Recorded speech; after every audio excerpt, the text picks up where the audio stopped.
Alright, let's get weird. This one's a fun one. It's very interesting to talk about. We are talking today about little green men. We should have tinfoil hats. I don't have a foil. Are we going all the way? Let's go all the way. Okay. It's important. I think there's an important angle here. Okay. Okay, first thing is this the one we wanted to start with? Yes. Okay, so UFOs exist, confirmed first by the United States Navy. I think this is like a couple years ago. And then during 2020 pandemic, the Pentagon officially affirmed that these UFOs are legitimately existing. So we're not talking about aliens, we're talking about UFOs today. And what does the Bible have to say about that? I think it's important because I'll share later. It's because of something someone said to me that I realized that I should probably talk about this. And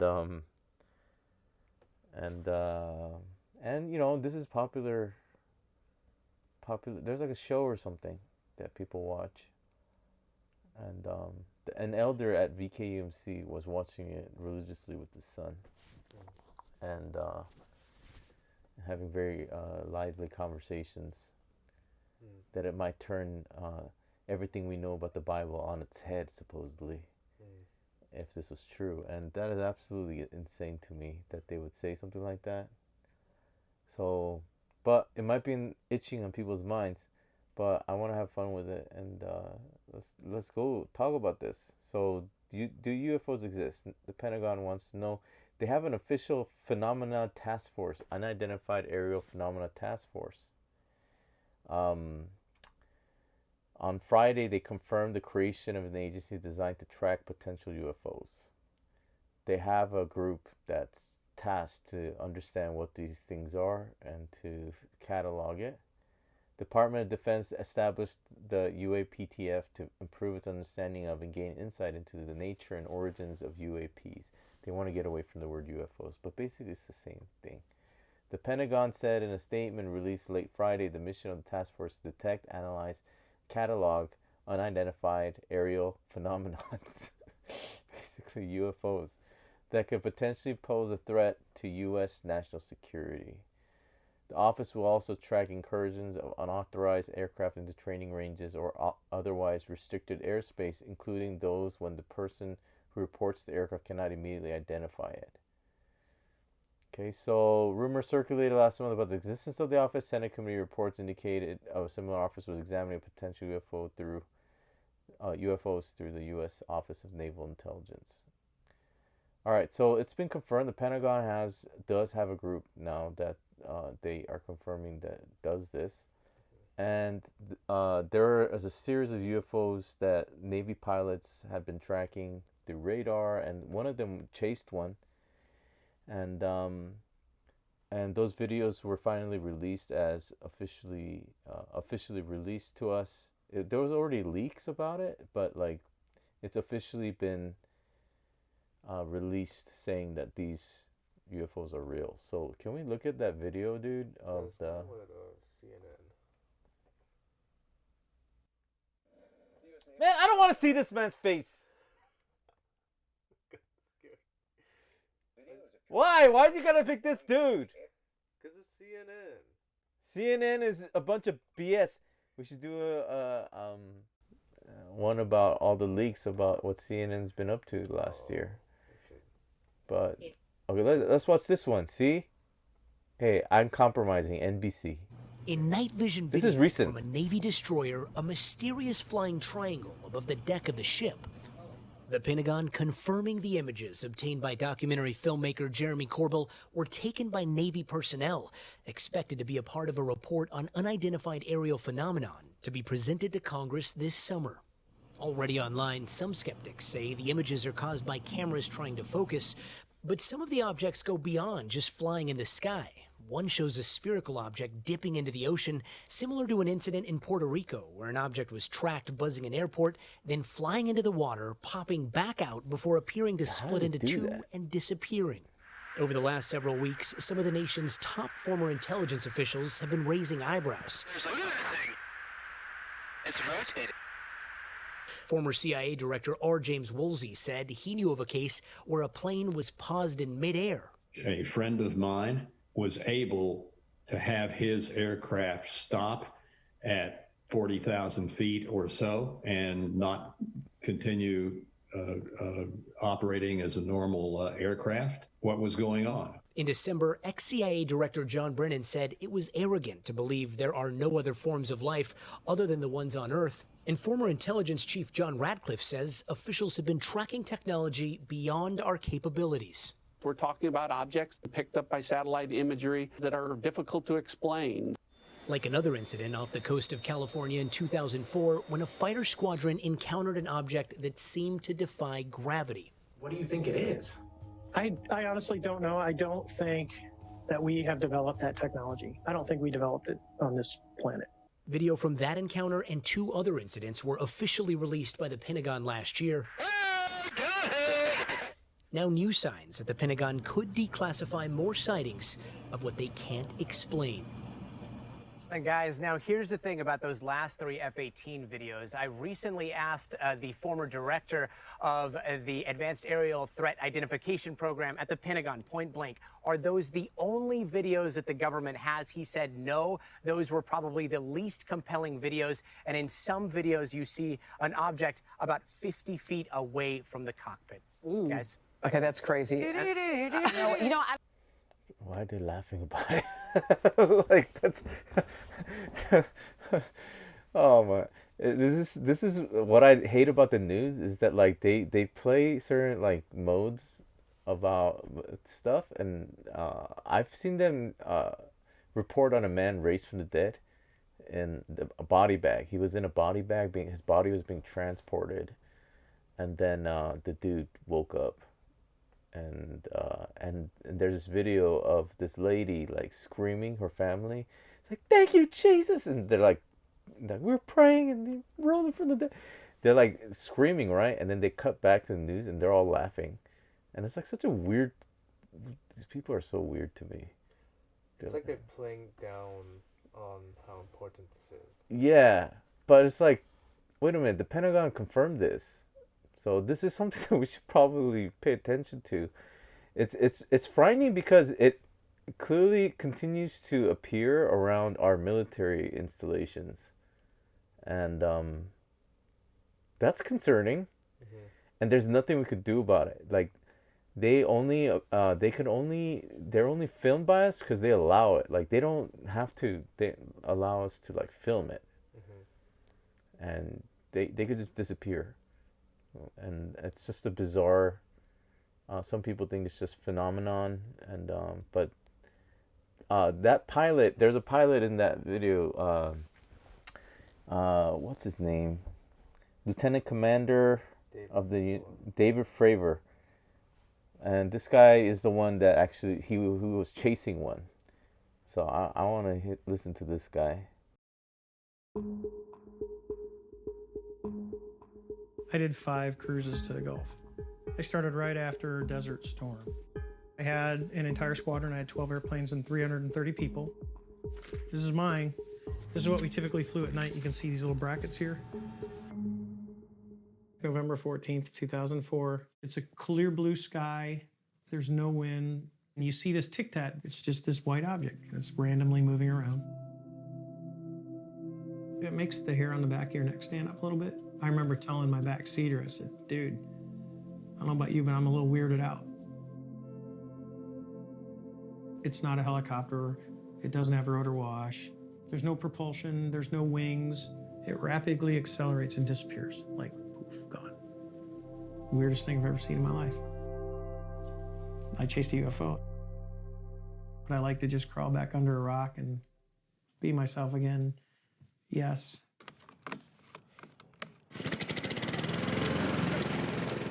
I'm doing an event in McMinnville, Oregon this weekend. I have not been in public about this. I have no idea what to expect. I'm fine with people's fascination as long as you just leave me alone. I'm not that kind of person.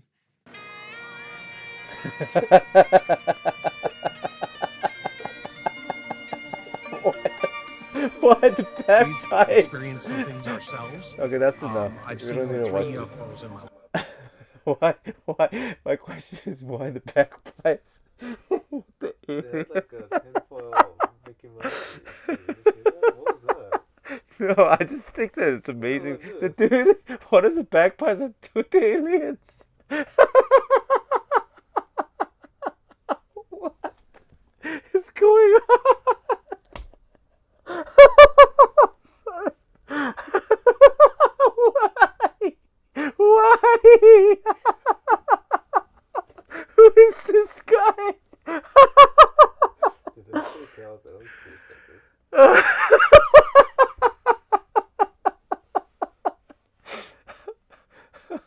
Why? What was going through this dude's head? It was in a unicycle with the bagpipes.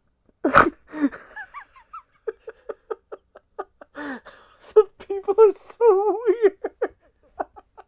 Oh shit! Sorry. Oh my Did god. you see the Mickey Mouse ears? Yeah, that's just cute. Yeah. Just... Okay, so Lieutenant, I forgot what his David Fravor. He's a Navy pilot, and he chased one of these things. And then let's look at the four angles of the Jerusalem UFO. This is there's one article that I read that tries to debunk it, saying that this is a hoax and it's fake. But the conclusion of the article is not that it's fake. The conclusion is that they think it's fake. And these are the reason why they think it's fake. But it's not like I hate the title of it because it's like it's a hoax. Yeah, it's pretty compelling evidence, but there's no clear like. Yeah. So there's 4 angles of this, and then like the guy would have had to insert this UFO in all 4 angles, doing the same thing. But I've seen something like this.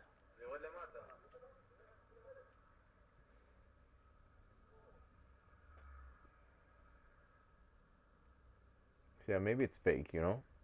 Maybe somebody like made 4 camera angles, and they did this.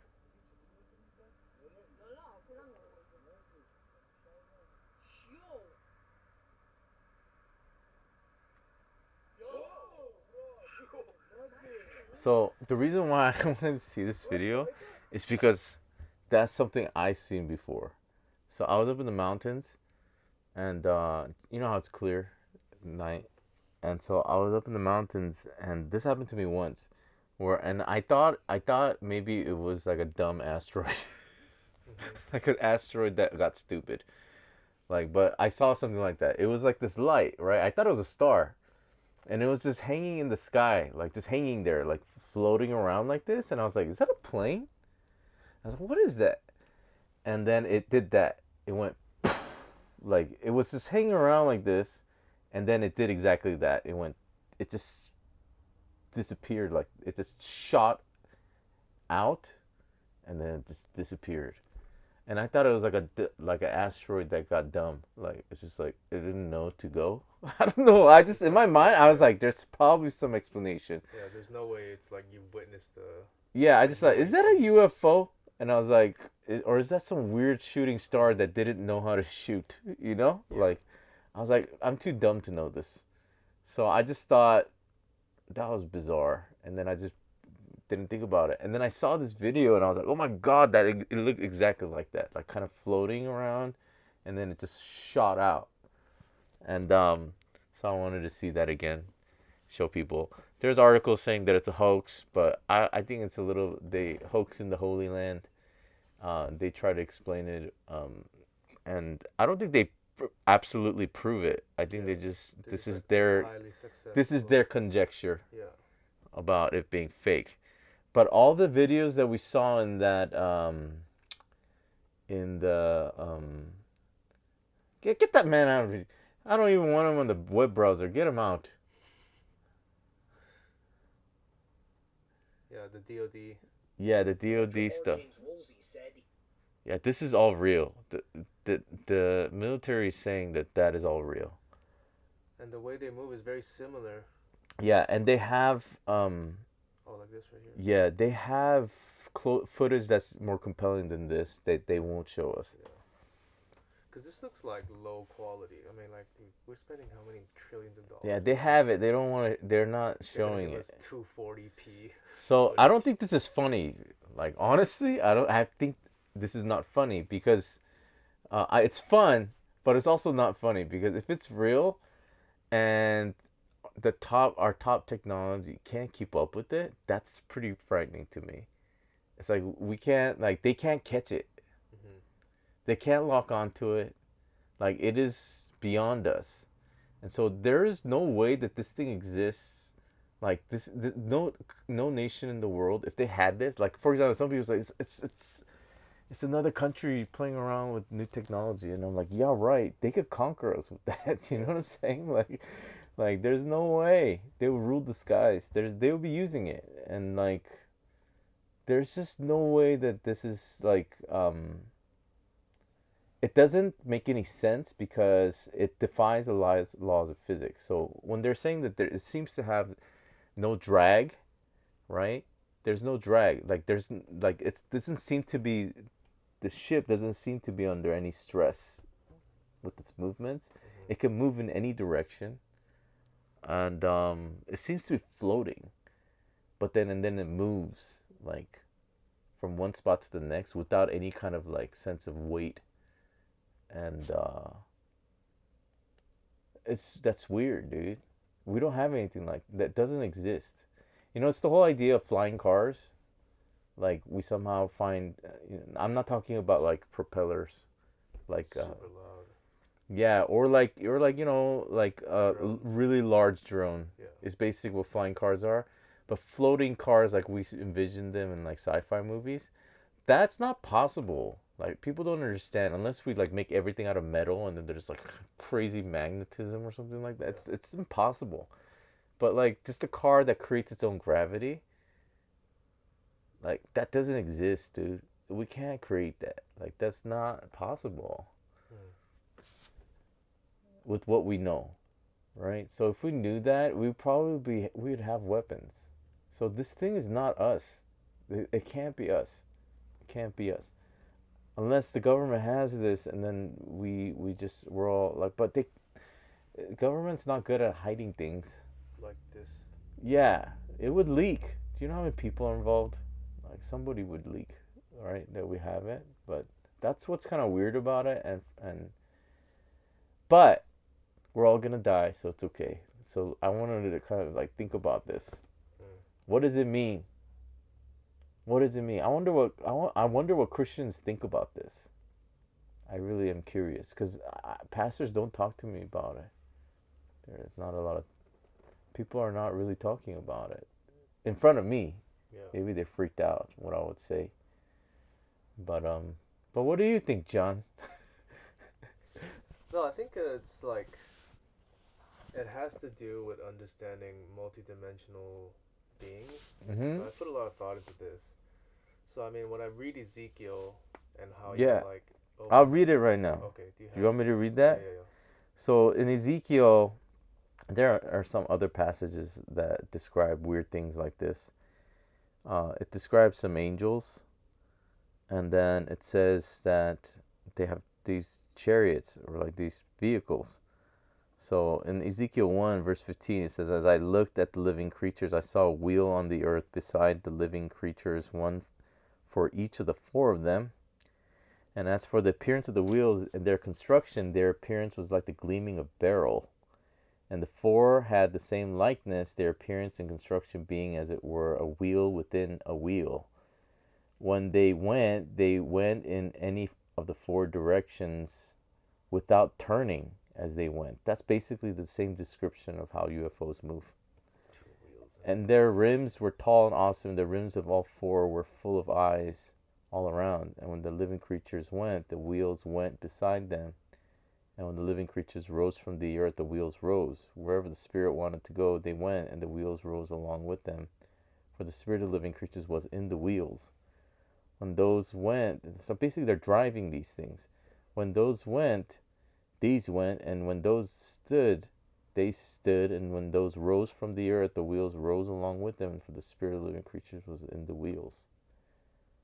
So it's like they're driving these things. Did you know a lot of Chariot's original designs was based off of that? Like, you know, those war chariots? Yeah, they took inspiration from that, apparently. Oh, really? I could be wrong, but I remember hearing this. Yeah. From smarter people than me, so. Yeah, so this technology doesn't exist. Like, it's not, like, I don't think people, like, in our wildest imaginations, how do you create something that doesn't turn? Do you know what I'm saying? It's just like, it's like, and I was reading on fourth dimensional physics that you're gonna talk about right now, and like, you know, Charlie and the Chocolate Factory, the glass elevator at the end of the book, that's like fourth dimensional physics, right? That's a description of kind of like a fourth dimensional physics. Because you were saying like something about skyhooks or something? Yeah, the glass elevator holds itself up by sky hooks or like hooks. It's hooking onto something not visible on this realm. It's a perfect description of like third dimensional physics interacting with fourth dimensional physics. So, you found this video. I think it's really interesting. So I actually found this video.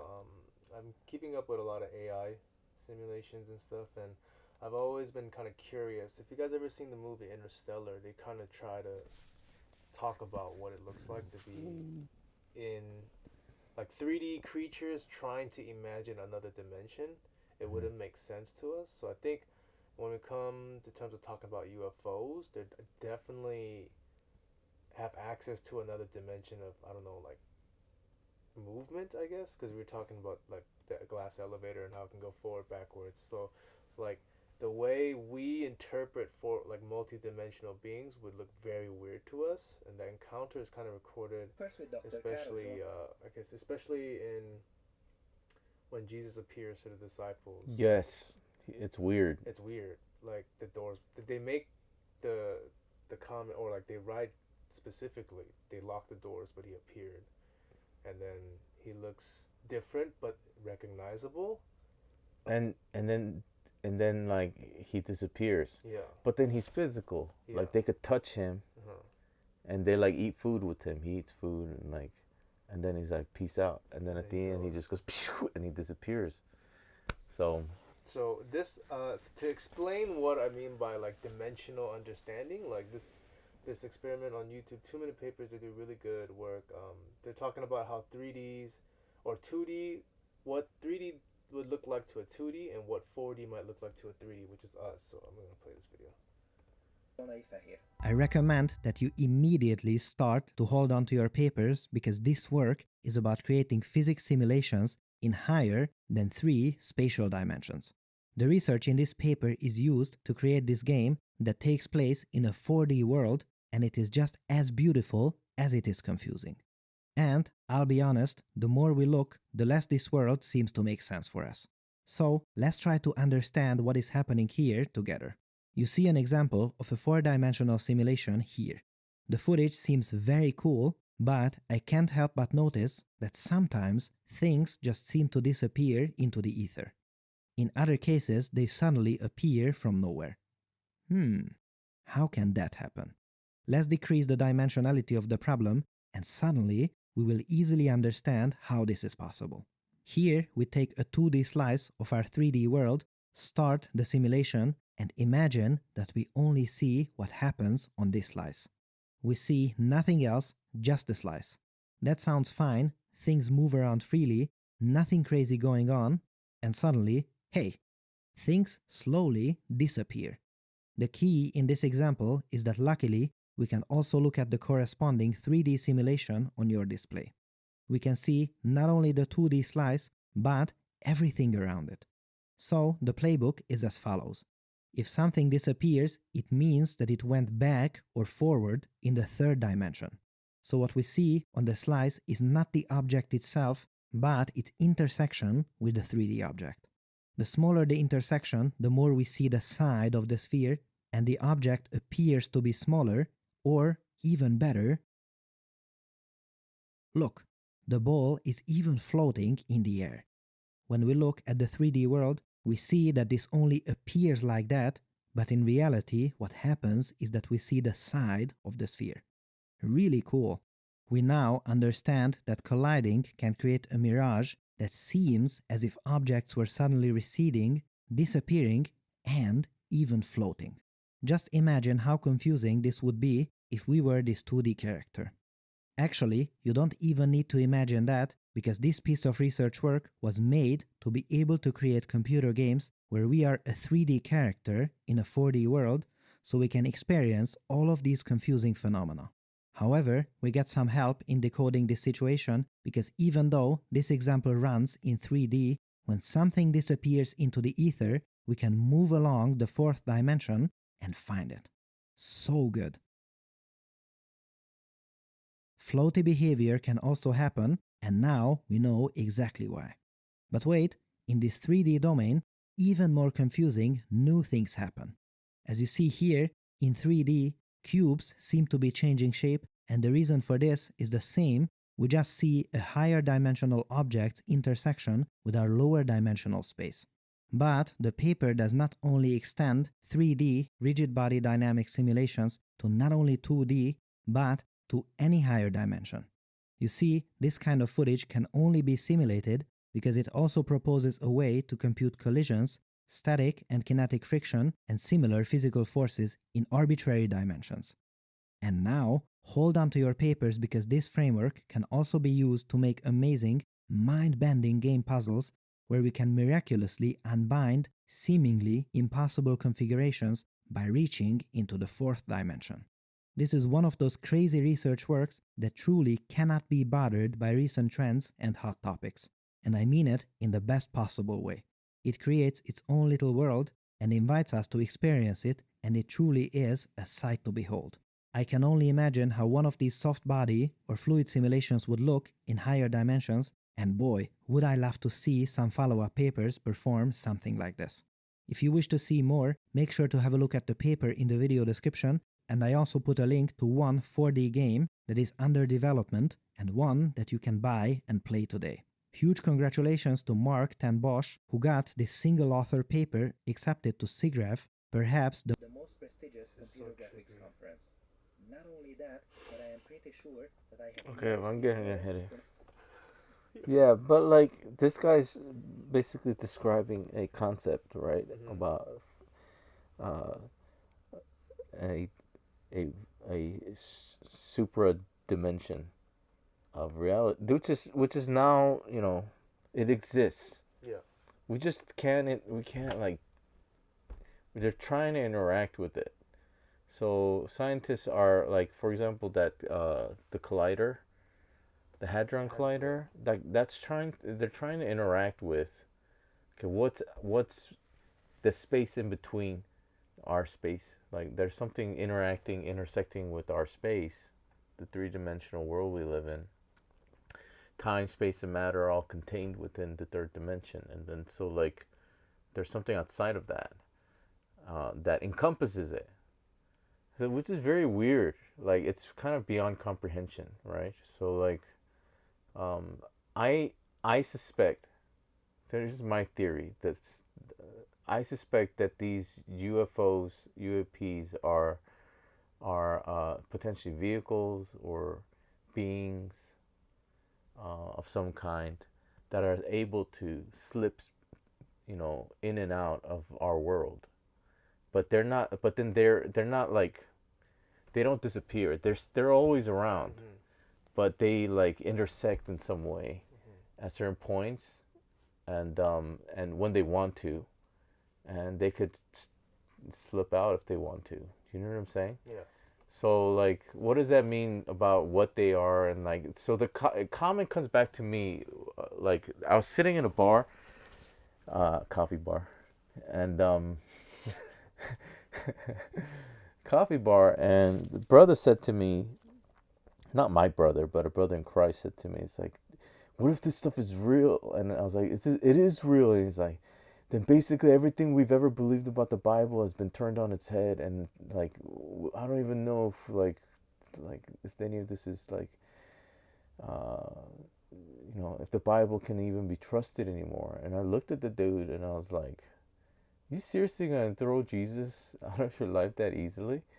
It's like the ancient, there's so much mystery and unexplainable phenomena in the Old Testament, and Jesus. You're just talking about the resurrection, and like why wouldn't God, you know, it's just that for us, we had a season of we don't believe in a realm outside of this, a spiritual realm, like that encompasses this one. We don't believe in that. That's superstitious. But now that we can, in a modern, you know, scientific way, we're basically describing a world that encompasses this one, and now we can't reconcile the two. It's like, you know, we're just coming around to the same thing. So I don't see a problem with this. It's like, what are those things exactly? I don't really know, right? We don't know for sure, but is it angels traveling around in their chariots? Like, I don't know what they are, but because I haven't ridden one, I can't say for sure, right? Yeah. But to say that the Bible can't encompass these things and would be completely, you know, that it would take the Bible all the way to left field or something like that is absurd. Like, yeah, like there's weird things happening in the Bible all the time, and like this makes it make sense. It's like, yeah, Yeah, especially the Jesus, like sitting with them. I think, you know, Tim Keller was talking about something like this too. He was saying when these people who have spent their whole lives with Jesus, right? yeah, they're weirded out. They're weirded out when they meet Jesus. Yeah. Like they've noticed him from afar, but they only upon getting closer they can notice that it was Jesus. So I think that has. Or to if he be- says a specific thing, if he allows them to see. Yeah. Yeah. So I think that's really interesting to like do some more study into that about what does the resurrected body look like, and if it's resurrected and is it multidimensional, then it would make sense that like to me this is my understanding of time for them is like it's constantly in the present because there's no it's not linear anymore.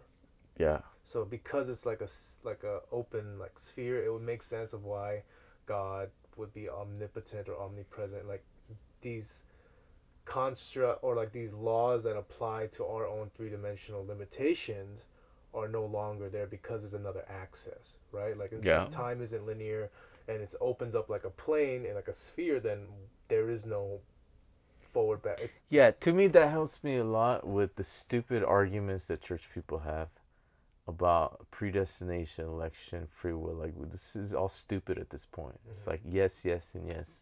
Because if time is not linear, then all of it's true at the same time. So it's like, but how do we understand it? We're not supposed to. We don't have the capacity.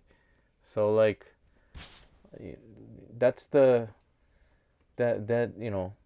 So when people ask, "Are you Calvinist?" I was like, "What? Why don't you study science right now? Like, we're so beyond this now.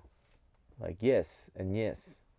It's like what we decide matters, and then but God sees everything already finished, you know. So like, he interacts with it as a whole rather than something that like it manifests to us in time, but then to him it's an interaction. How does that work? I don't know. I'm not God. Yeah. So. But I feel like these are all little clues, you know. Yeah. Well, I mean, his thoughts are not our thoughts. His ways are not our ways. And by the way, UFOs are not something that we discovered. They've been talked about all throughout human civilization. There's like pieces of art and like paintings of these things, and reports of it throughout the ages. And so, are they angel vehicles? Some people think it's demons, or what we would call them demons, and then or it's like evil aliens. I don't know. Some people talk about the Book of Enoch and the sons of God, like they're aliens that came down to give us technology, right? Yeah. So I don't know, dude.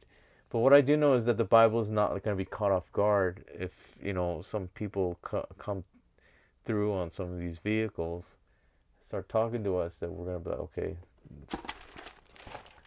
like, Don't need this anymore. yeah, it's like, give me a break, dude. The resurrection happened. If it historically is proven, then like, uh, I didn't give my life to Jesus, um, based on a lie. Like what we're experiencing in our church and all this stuff is real. So, but I do want to say this. No matter what dimension that you're in, third, fourth, I don't know how many there are. I think there's like 9. Gotcha. What? There's like 9 that like science has discovered and confirmed. Okay. There's like, There might be a bazillion, right? Yeah. God is sovereign over all. But here's the thing that's common about all these dimensions. I could tell you right now. The fourth dimension, third dimension, physically, right? Like the material or whatever, the reality, is all governed in the same way. It's holiness.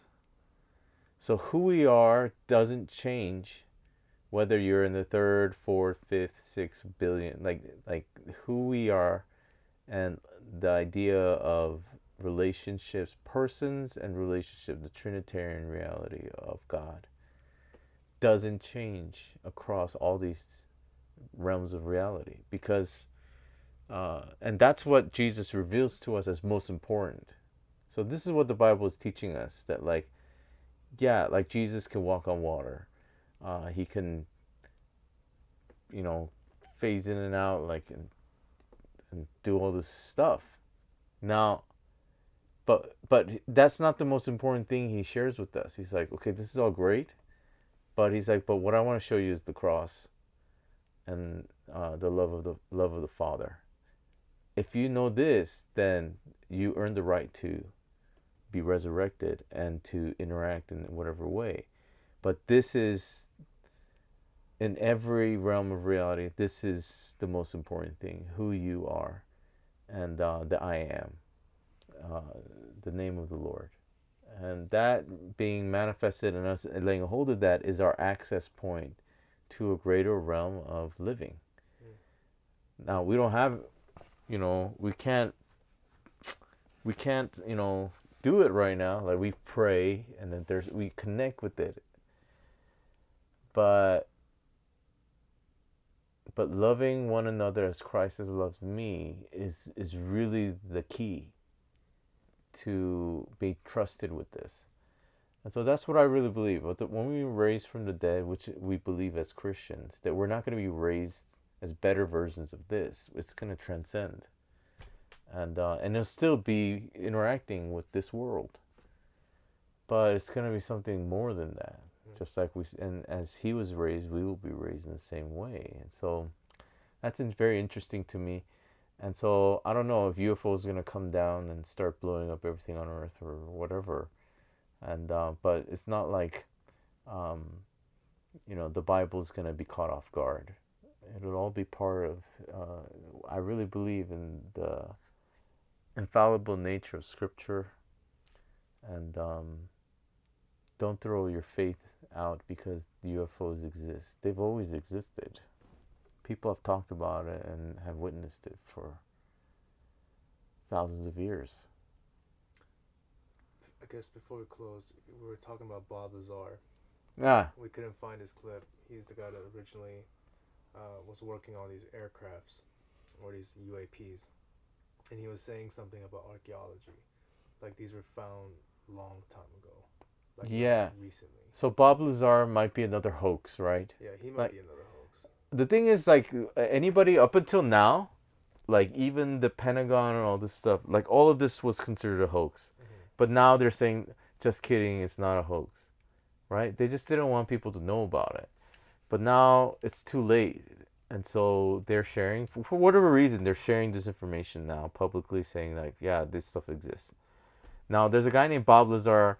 Many years ago, people think he's a con man. Other people don't think he is. And so Bob Lazar says that he worked on recovered ships of this kind, and that these ships were recovered on archaeological digs, that they didn't crash here, that they were found in archaeological digs, and they don't know where it came from. They were trying to reverse engineer these ships, and they couldn't do it. And so he describes how these ships move, and it's exactly like this. And for years, people said he was nuts. He was like sharing about it years ago. Yeah, they said that he's nuts, he's crazy. And then finally, when these videos came out, it's exactly like he described it. And so it's just bizarre. Like, it might be a great coincidence, right? He is a con man, and because there's always money to be made, you know. Yeah. By, like, sharing these things. He's a con artist, and he lucked out in guessing what these things are like. Yeah, that's very high chance. Very high chance. It's very possible. Yeah. But the thing is, what if he's right? What if we do have ships like this that we don't know what to do with it? Like, but I don't know why they wouldn't use it. You know what I'm saying? That's why the part of the story where he seems very convincing, because he knew all of this stuff before it became public. Maybe he saw videos of UFOs and he just embellished that he worked on it. And there's a lot of possibilities. Yeah. But what if it's true that there are corporations and companies or private companies or somebody that has these things somewhere and they know how to use them? My question is, why wouldn't they use them? And dude, there's so much money to be made, but they can't replicate it. Like, that's what Bob Lazar says. It's like, there's no way to reverse engineer this. And so they were trying to reverse engineer it, and they couldn't. And so and then he got kicked off the project because he shared it with a bunch of people, and then they basically erased his past. Like, they went back and they basically said that he didn't go to the school, he didn't work at a place that he worked at, and like, it's just kind of a weird story. But now a lot of people are like, he's been vindicated because all this stuff, you know, is true. Now, yeah. So I don't know. Maybe he saw some of these videos, and he was working on a team, like a UAP team or something like that, and then he embellished that, the rest of it, that he actually worked on a ship and he could describe how it worked and like all this kind of stuff. But what's shocking about this thing is, if we have this, that's weird, because what Bob Lazar describes is that these ships create their own gravity, which is impossible. How do you do that? How does it create its own field of gravity? That's like a force field. Like, that's like Star Wars, dude. So it's just very curious. And but it's fun to think about, and also, like, as Christians, like, we shouldn't be afraid of this. Like, so, but even if it's high-end military technology, this is a jump in human. This will change civilization if we have this technology and we know how to use it. This will change how we live. Like, potentially, if something can create its own gravity, then you can create sources of energy. Like, it changes a lot of things. Oh, like economies. It travel. changes the way our world works. Yeah. Like, it can. Why would they not?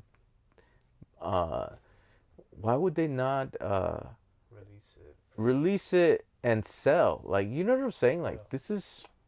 Humans are too greedy, man. We're too greedy. Like, if this is going to basically change the world. Like, there's so many applications here, and it could change the way the world works, like, functions. Why would anyone in their right mind not monetize this? Like, people are trying to monetize everything that you could think of. They can monetize stupid things like shoes made for Satan with blood in it. Like, they're monetizing like the dumbest things. But if somebody has this, right, and we're talking about like who has it, right? And if that person had, if this group had, if it's the government, right, or the government or some corp, like, of course they would monetize this and find applications to sell. Like, of course they would. I think it's because if they release this type of technology, it stops all travel industry. It would cause people to like invest homes in places that it's not as desirable because like they can just fly anywhere, you know? So transportation would be different. Airlines would be impacted. The oil industry would be impacted.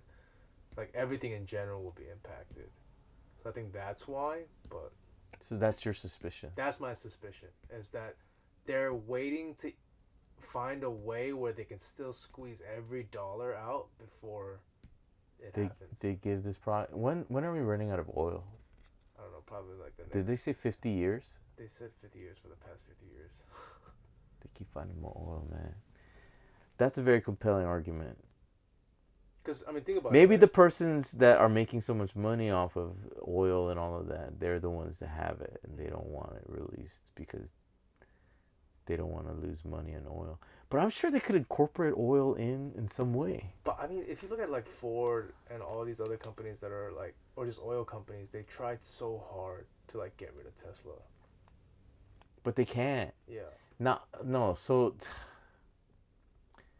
But you can negotiate, man. You can still make part of it like hybrid. Some of it runs on oil for whatever reason. Like maybe there's a need for, I don't know. But I just don't see how like they could not make applications for this. Like they have to. Like smaller versions of it, right? I don't know. There's got to be a way to release this because like, and that's why I'm suspecting that we don't have it. Because if they do have it, then, dude, it would change the world. Whoever has this would change the world, and they would patent it. And but it's untouchable for some weird reason. Maybe that's a good thing. yeah, well, maybe because we don't have it. Yeah, we don't have this tech, dude. It's somebody else does. I don't believe Bob Lazar, I think there's some truth to what he's saying because he knew stuff, but I don't think they worked on these ships. Like a big jump there too. Yeah, or it's possible that they have the ships and they don't know what to do with them. Like they don't know what to. There's nothing to make. Like they don't know how to remake it or to. It's a moot. It's just stuck. Like we don't have the knowledge to know what to do with it. Mm-hmm. So that's a possibility. So they just kind of bury it. Yeah. Yeah, it's a mind bender to me. But you're saying, I feel like it validates more so of the Bible too. Yeah, it's actually valid. To me, it validates it. Yeah. It's like we've been talking about this forever. There's a spiritual realm. Mm-hmm. And what is a spiritual realm? It's just a realm that can't be. It doesn't mean it's invisible. It's not. It doesn't mean just it's invisible or it's immaterial.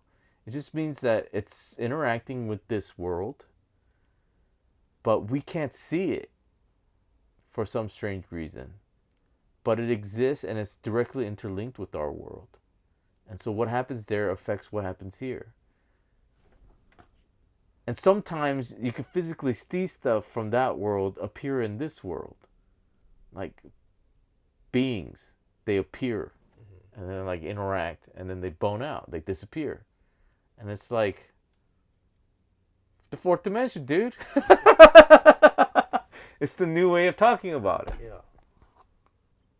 But I don't think people should be distressed. Like what still governs all the dimensions of God is Christ crucified and raised. That's who you are is really what God is looking for. And so, he could ascend into heaven and which is like flying, right? Yeah, I mean, Jesus is how it's described. Jesus is Superman. Yeah. And my thing is, I don't think he ascended like the way in the movies, like he kind of floats up. Dude, that's so awkward. Yeah, it's like right? It's time like, bye. It's like, bye guys, and then they're watching and it's like, dude, and it's still up there and they're like, yeah. He took off. I think he took off, and they were just like, "Oh shoot!" He ascended. It's like he's gone. He ascended. And then the angels are like, "Don't be sad. You know, he's coming back this way." So, like, this is in the Bible, right? And like, is it weird? Like, is it like now? I don't think it's weird. It's more like, oh, it makes sense.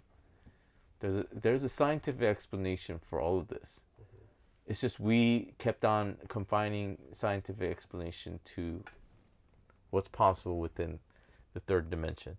But if there's a fourth dimension interacting with us, intersecting, and we don't know how it works, but it can somehow, a being can interact within both, that makes perfect sense to me.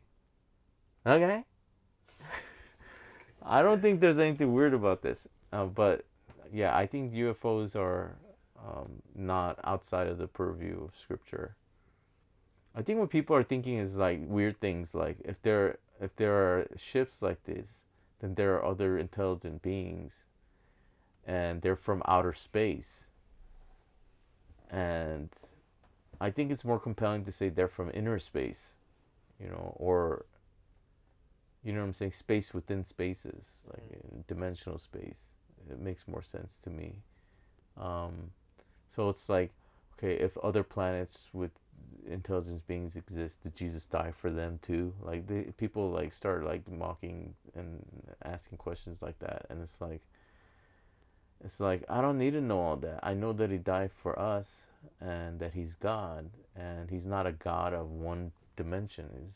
He transcends all. So and I don't need evidence other than biblical evidence, which is the miracle of the community of God, signs and wonders that he's done among us, the life changes that happen, and people being transformed in, you know, by and an expression of Christ crucified and raised, is what governs all the realms. Is holiness.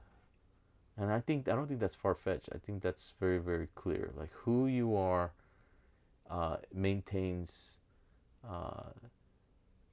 is more important than what you are. And what we are is right now under subjection and futility, the Bible says. So it's very exciting to me. It's like, okay, now that we're being restored into who we're supposed to be, what is everything else gonna then, is creation gonna open up, and there's gonna be these bridges between realities, and more reconciled and in sync. That's very exciting and fun to talk about. So just be holy in 4D. Yeah, holiness in 4D is the same as holiness in 3D. Holy Dimensions. That's the name of the podcast. Okay, Holy Dimensions, Batman. All right, everybody. Thank All you right. for joining us. Good night. Good night. Don't be afraid to talk to him about UFOs.